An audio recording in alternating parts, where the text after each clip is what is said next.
we'll move on and we'll talk about over the last decade, probably one of the most impressive technical innovations, which was the F-duct, which was obviously first introduced by McLaren. So, Will, do you want to talk in a little bit more in detail about the F-duct, how it worked, and why it was such like a clever innovation from McLaren? Yeah, so the F-duct, before you can talk about that, you've got to look at the rear wing itself and what the rear wing does. Now, the rear wing is incredibly useful in the corners because you're producing that rear downforce and that rear grip. But as well as producing a lot of downforce, it also produces a massive amount of drag, and that's what's going to really take away on the straights. You can have a really fast car around the corners, but when you get to the actual straight lines, your car's going to suffer. It's why when you go to straight tracks like Italy, you see them running really, really skinny rear wings because they've got to have them on the car. They've got to have a little bit of rear downforce for those fast corners that you see there. But at the same time, you don't want to create too much drag, otherwise you'll lose so much speed on the straights over there. Now, there is a way to get rid of that downforce and that drag, and that's if you stall the wing.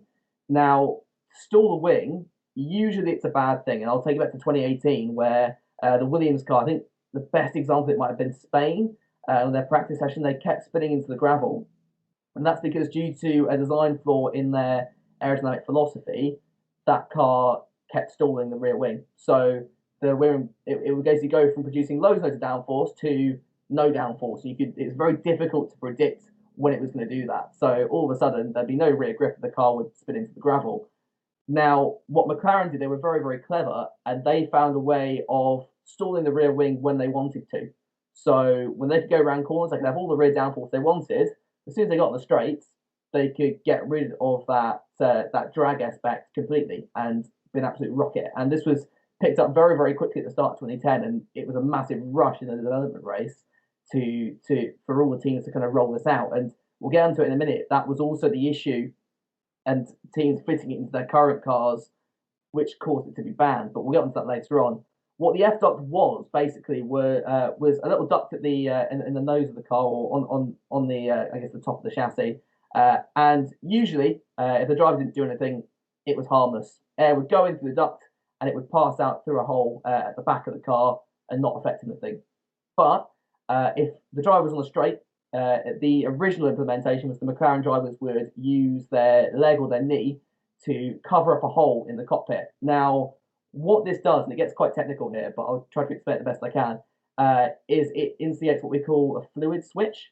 So due to the differing pressures around these pipes, you're forcing the air, instead of going out the normal pipe that it normally would, you're now forcing it into a new pipe, into a new direction. And this would come out just before the rear wing. And due to the way this air was hitting this rear wing and the angle it was directed towards, it was actually stalling that rear wing, so removing all of the downforce it was producing, and thus all of the drag as well. So as soon as the driver did that, put his knee over that gap in the cockpit, all of a sudden it's like you've taken the rear wing off. And this was allowed because although there's no movable aerodynamic, there's a note that you can't have any movable aerodynamic parts in the car. The driver doesn't count as a movable part. So the driver was moving. There was no actual moving parts in the system at all. It was the driver that was moving and covering this gap himself, which is why it was legalized. Now, in the end, it kind of became obsolete because we got DRS coming in 2011, and that was, I guess, it all stemmed from this F-duct idea. It was more because of that awful 2010 finale where we saw Alonso stuck behind, I think it was Petrov and the Renault, and couldn't get past because again, going back to that dirty air phenomenon. But that F-duct, it kind of made people think, hang on a second, how could we take away this rear wing on the straights and improve the racing? Yeah, it was like for me, on being a technical novice, I would say is probably the best way to describe it. It was something that you looked and go, hang on, how's this worked in terms of, and I think you've explained it really well there in terms of quite a simple format to understand. And it was just so clever that it was just, and it's the amazing thing I love about Formula One teams, and I spoke about it when I did, obviously the F-duct was one of the ones we spoke about with John T. It was just, they look at a set of rules and they find any sort of loophole, and using the person themselves as not a movable aerodynamic feature is just such a clever thing, because you wouldn't think to put that within the rules. And yes, like you said, it kind of came obsolete with DRS coming in. How it was, and Ferrari, ironically, if they'd find a way of introducing it like McLaren did, you never know. That might have been the difference between Alonso getting past Vitaly Petrov in that season finale in 2010 and not making a difference, but because they, what should we say, botched it by making the driver. Yeah, they certainly are.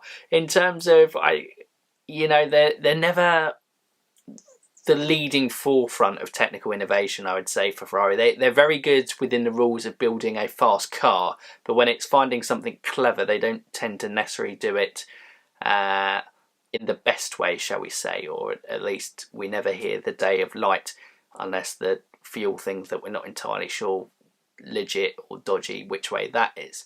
But yes, the removing of the hand off the steering wheel to do it certainly was. It was a shame to see it, but like I said, it probably would have seen the wayside anyway, with DRS becoming a mainstay on F1 cars. Yeah, and going back to Ferrari, you're kind of right. There's not been too many massive technical innovations coming out of them. I think the only one really in recent years is their side pod designs. They've kind of gone to quite a skinny side pod intake. I think from 2017 onwards, and we've seen a few teams pick that up. So I think Red Bull have, but you're right. Nothing is, I guess, innovative as say the double diffuser or the F-duct or DAS that we've got in the Mercedes at the moment. And yeah, you're right. The reason it was banned really was because a lot of teams couldn't fit it into their car in normal means. They found a workaround, which instead of using a driver's leg, it was using the driver's hand. And at that point, he's only driving with one hand, and if he's changing gears and messing around with the buttons and the settings on the wheel, how is he actually driving the car? And I guess the safety aspect kind of took precedent there, and they had to ban it after 2010.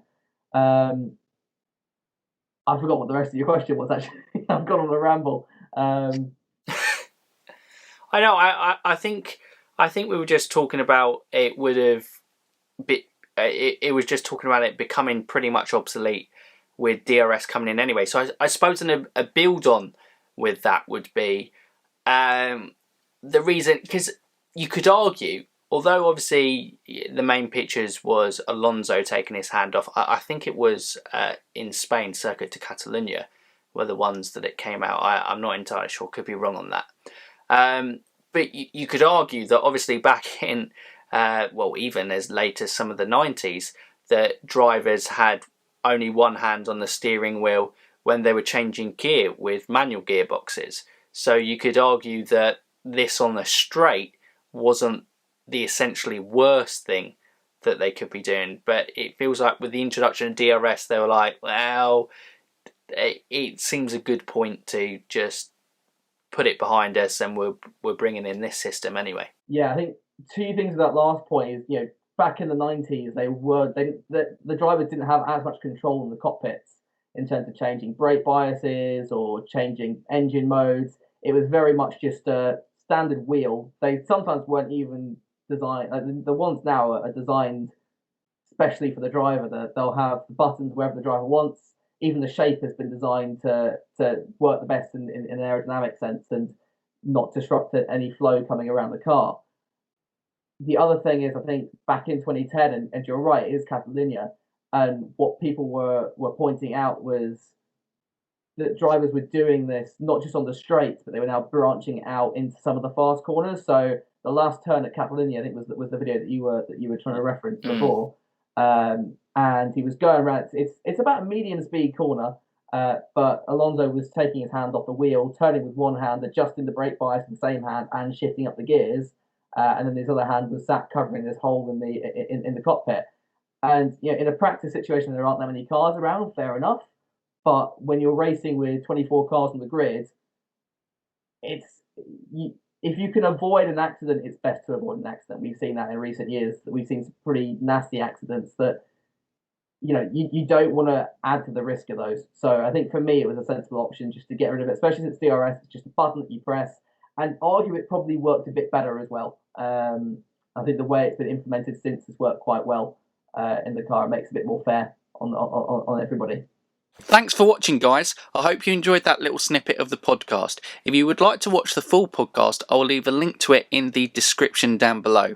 And don't forget, if you do enjoy what we do on this channel, you can subscribe to it, click that bell notification, and you can keep up to date with all our latest content, just like this one. But for now, you F1 fans, keep racing!